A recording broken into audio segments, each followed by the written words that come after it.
Sudah berdoa belum?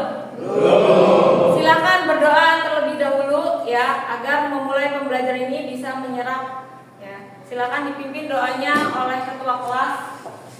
Sebelum kita belajar, marilah kita berdoa. Berdoa mulai.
Berpikir komputasional adalah dasar dari coding atau AI.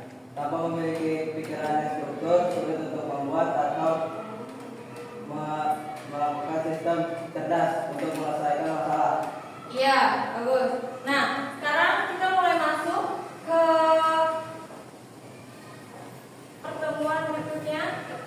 Ada soal pretest dulu ya. Sebelum kita memulai pembelajaran hari ini, Ibu pengen tahu sejauh mana pengetahuan kalian tentang AI ya. Silakan bisa join di kuisis menggunakan perangkat yang ada di sini. Ini kodenya, silakan.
Oke. Itu hasilnya. Berarti kalian sudah paham semua tentang apa itu AI ya? Sekarang kita masuk ke tujuan pembelajarannya.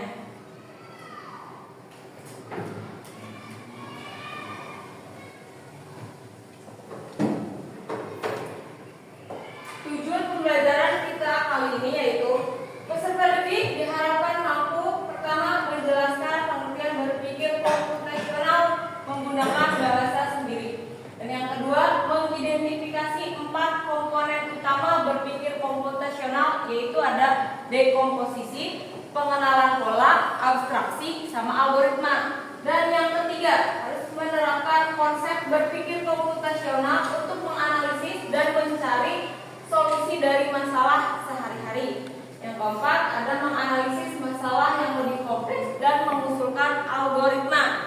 Nah, itu untuk tujuan pembelajaran kita hari ini. Sekarang kita masuk ke materi tentang apa itu berpikir komputasional. Ya. Berpikir secara logis, sistematis, dan terstruktur untuk memecahkan masalah agar bisa dipecahkan oleh manusia dan komputer. Ya, berpikir komputasional itu cara berpikir logis. Jadi pikirannya harus masuk akal, harus bisa dinalar gitu ya. Sistematis berarti harus berurutan ya. Terus terstruktur untuk memecahkan sebuah masalah. Nah, masalah di sini bukan berarti masalah buruk, tapi masalah untuk mencapaikan sebuah tujuan yang bisa kita pecahkan ya. Selanjutnya, nah, pentingnya apa sih berpikir komputasional ini? Sangat penting bagi kita ya. Pentingnya yaitu bisa membantu menyelesaikan masalah dengan mudah. Ketika kalian punya tugas dari sekolah, kalian bisa menggunakan AI dengan adanya bantuan AI tersebut. Terus menemukan logika berpikir secara sistematis. Logika berpikir kalian bisa secara sistematis. Setelah itu berguna dalam kehidupan kita sehari-hari ya. Selanjutnya menjadi lebih teliti dan tidak mudah salah. Berikutnya di sini ada 4 komponen utama berpikir komputasional. Yang pertama itu ada dekomposisi. Dekomposisi itu apa?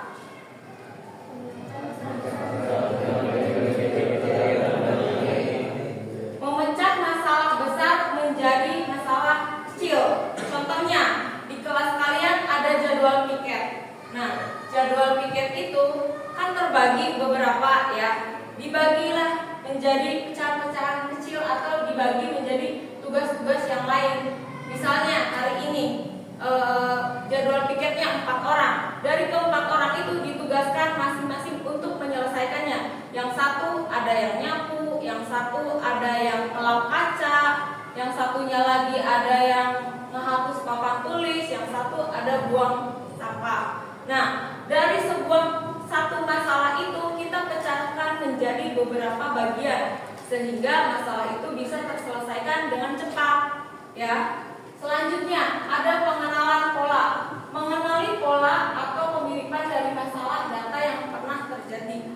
Contohnya apa? Misalnya pada saat hujan deras, selokan meluap. Itu masalahnya. Polanya apa? Airnya tidak tertampung karena kan selokannya meluap. Atau contohnya AI pengenal wajah. AI pengenal wajah itu bisa mendeteksi pola hidung, contohnya ya, mata kita, telinga kita, mulut kita. Itu untuk AI pengenal wajah. Nah, selanjutnya yang ketiga ada abstraksi. Abstraksi itu menyaring atau memilih sebuah informasi yang penting, tetapi mengabaikan yang tidak relevan. Contohnya apa nih? Contohnya misalnya kalian pada saat mau ujian kalian harus belajar, tapi kalian harus belajar poin-poin pentingnya saja, tidak usah dibaca semua buku. Contohnya seperti itu. Kalau misalnya kamu baca semua buku, nanti yang ada jenuh dan gak bakal masuk ke otak. Akhirnya disaringlah informasi penting itu, diambil yang penting-pentingnya aja. Contohnya lagi, misalnya pada saat kita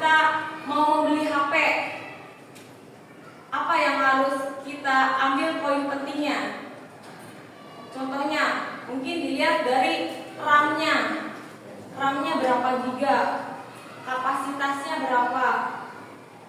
Kalau untuk warna HP-nya kira-kira penting nggak? Enggak, jadi tidak usah. Jadi kita ambil poin-poin pentingnya aja. Ya. Selanjutnya ada algoritma. Algoritma itu di sini ada menyusun langkah-langkah terstruktur untuk menyelesaikan masalah atau merancang solusi langkah demi langkah. Contohnya apa? Contohnya misalnya saya mau input nilai menjadi sebuah kode program Python, itu bisa disebut dengan algoritmanya.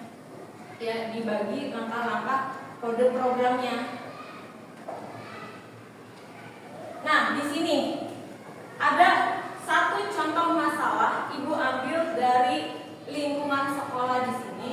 Yang sering Ibu perhatiin tuh banyak dari kalian yang sering terlambat datang ke sekolah. Ya, Ibu ambillah salah satu contoh masalahnya, terlambat ke sekolah setiap pagi. Kita selesaikan dengan cara 4 komponen utama ini. Ya, caranya yaitu pertama, dekomposisi. Apa? Telat karena bangun siang. Jadi, kenapa kalian bisa berangkatnya kesiangan setiap pagi? Mungkin karena dari kalian ada yang telat bangun siang, sarapannya lama, lupa siapin buku, itu komposisinya. Terus untuk pengenalan polanya setelah Ibu analisis ternyata ini tuh sering terjadi di hari Senin dan hari Jumat. Rata-rata kalau hari Senin sama hari Jumat pasti ada aja yang terlambat. Nah, ini yang disebut pengenalan pola atau yang biasa berulang kali yang sudah terjadi. Kejadiannya berada di hari Senin dan hari Jumat. Nah, selanjutnya ada abstraksi. Abstraksinya ini kita fokus ke penyebab utamanya. Penyebab utama dari terlambat datang ke sekolah itu apa? Karena bangunnya siang. Ya.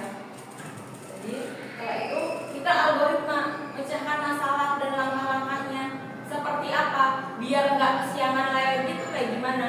Berarti kan yang harus kalian lakukan berarti pasang alarm 2 kali.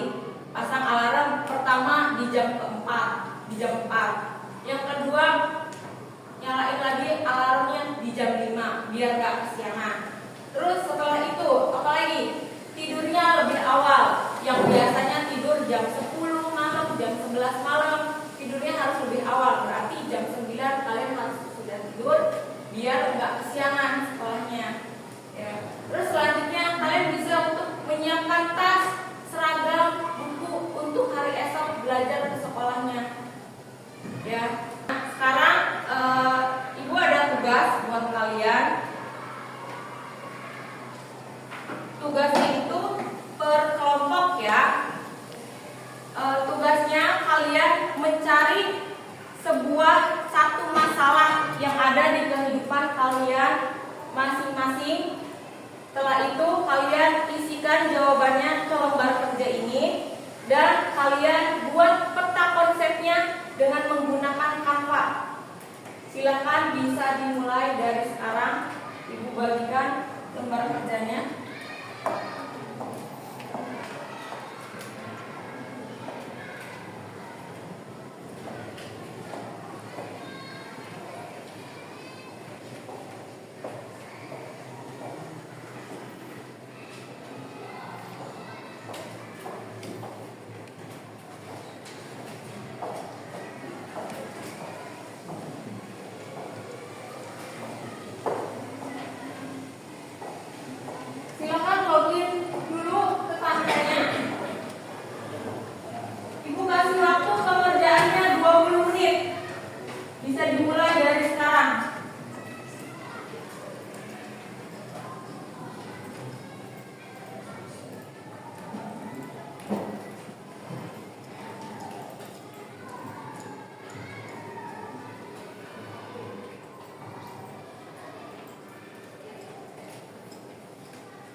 sudah habis ya. Sekarang tinggal presentasi untuk perwakilan kelompoknya. Setiap kelompoknya boleh presentasikan ke depan. Kelompok satu dulu maju.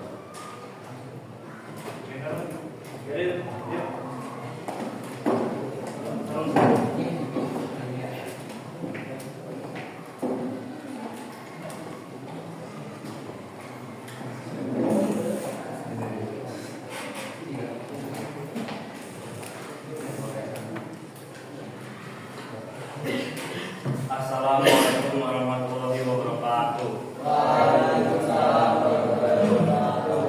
Kami dari kelompok 1 ingin mempresentasikan hasil kami. Pertama, tentang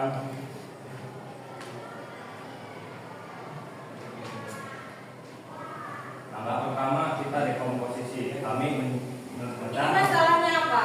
masalahnya tentang absensi siswa. Absensi siswa. Oke, boleh. Untuk langkah pertama, kita dekomposisi, mencari memecah masalah yang menjadi input data siswa, input data, adil atau tidak adilnya, terus menghitung jumlahnya dan menampilkan hasil. Langkah kedua, kami melihat bahwa proses absensi selalu sama. Setiap siswa dicatat. Oke, sudah baik ya. Barangkali ada yang mau menanggapi dari kelompok lain, silakan. Saya mau tanya, Boleh. apakah sistem absensi ini bisa dibuat otomatis tanpa harus input manual setiap hari? Bisa pakai teknologi, misalnya kita pakai kode atau RFID. Ya, contohnya seperti yang ada di ruang PU pakai biometrik, tinggal gituin nanti udah otomatis udah terabsen di semuanya. Oke. Ya, berarti itu dalam contoh sehari-hari yang ada di sini ya. Sistem absensinya. Lanjut. Apakah ada yang masih bertanya? Oke, sekian dari kami. Mohon maaf atas kekurangannya. Wassalamualaikum warahmatullahi wabarakatuh. Baik, berikutnya kelompok 2. Silakan kelompok 2 untuk maju ke depan mempresentasikan hasil pembuatan peta konsepnya.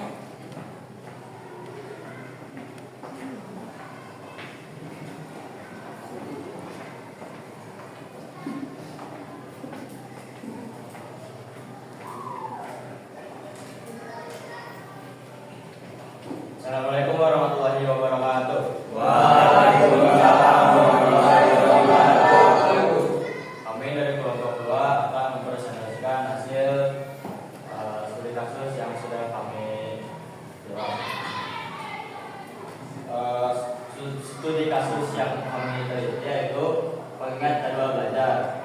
Nah, langkah pertama atau soal pertama yaitu lakukan dekomposisi masalah pengingat jadwal belajar. Input mata pelajaran, lalu input jam belajar, kemudian simpan jadwal, lalu notifikasi saat waktunya. Yang kedua, tentang pola dari proses mengingat jadwal belajar. Semua jadwal butuh pasangan, mapel plus jam. Tidak melakukan abstraksi data penting apa yang abstraksi. Data yang penting hanya nama mapel dan jam belajar. 4. Susun algoritma. Pertama mulai, kedua input nama mapel dan jam belajar. Ketiga, simpan jadwal. Keempat, jika jam sekarang sama dengan jam belajar, maka tampilkan notifikasi. Nomor 5, aplikasinya kan ada fitur notifikasinya. Nah, kira-kira butuh codingan tambahan nggak? Kalau misalnya butuh pakai bahasa pemrograman apa yang enak? Ya, misalnya bisa dengan bahasa pemrograman, kita bisa menggunakan library untuk scheduler. Sekian dari kami. Wassalamualaikum warahmatullahi wabarakatuh. Waalaikumsalam warahmatullahi wabarakatuh. Oke, selanjutnya kelompok 4 silakan maju ke depan untuk mempresentasikan hasil kerjanya.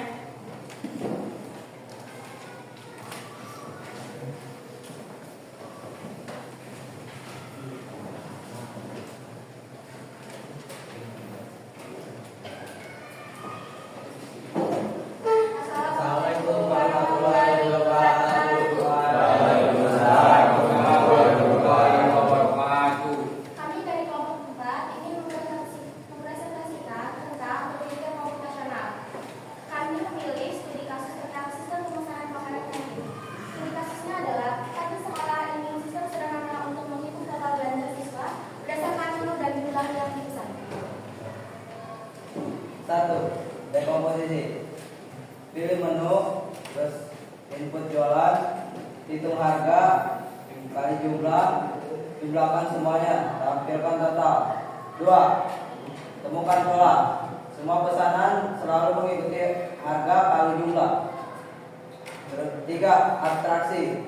Data penting, nama menu, harga.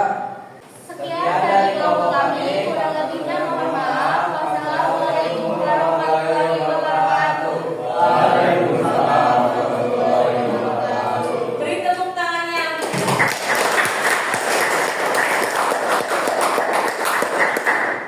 Silakan duduk lagi. Berikutnya kelompok terakhir yaitu kelompok 5. Silakan presentasikan hasil kerjanya.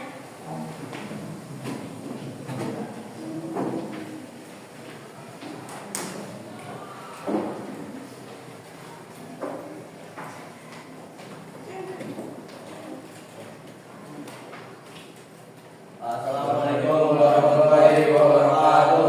Waalaikumsalam warahmatullahi wabarakatuh.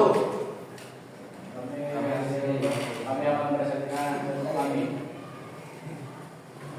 Berpikir komputasional. Lakukan rekonstruksi masalah aplikasi perhitungan ongkir. Berikut alamat hitung jarak. Berikut berat. Ada yang ingin ditanyakan? Saya ingin bertanya,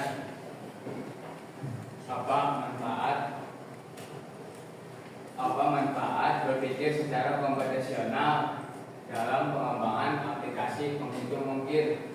Meningkatkan efisiensi dan akurasi perhitungan biaya pengiriman.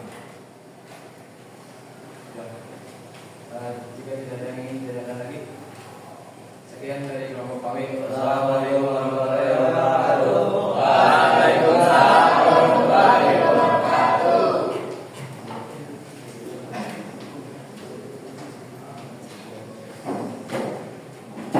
Oke, semuanya sudah maju semua ya kelompoknya. Dari kelima kelompok hasilnya sudah bagus. Kalian sudah bisa menerapkan permasalahan dengan cara berpikir komputasional pada berbagai bidang. Kayak tadi contohnya di kelompok 1 pada bidang Absensi. Terus kelompok 2 kelompok 3 hitungan nilai. Kelompok 4-nya pemesanan makanan di kantin. Kelompok 5-nya ongkir online ya.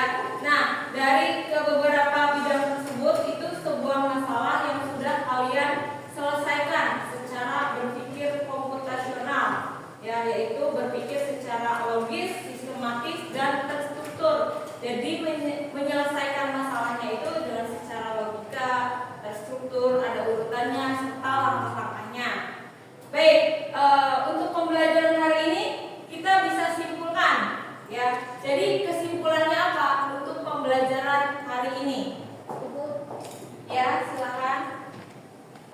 Kesimpulan pada materi kali ini adalah berpikir komputasional bukan hanya untuk membuat program komputer, tetapi juga untuk melatih cara kita menyelesaikan masalah dalam kehidupan nyata secara cerdas dan terstruktur. Ya, nah jadi itu ya kesimpulan pada pembelajaran hari ini materi berpikir komputasional. Jadi bukan hanya untuk membuat program komputer, tetapi juga untuk melatih cara kita menyelesaikan masalah dalam kehidupan nyata secara cerdas dan terstruktur. Ya, nah oke, berhubung waktunya sudah habis untuk pembelajaran hari ini kita tutup. Untuk pertemuan berikutnya kita lanjut ke materi berikutnya yaitu tentang literasi digital. Nanti materinya Ibu share di grup WhatsApp. Ya. Silakan berdoa dulu untuk pembelajaran ini. Dipimpin doanya oleh ketua kelas.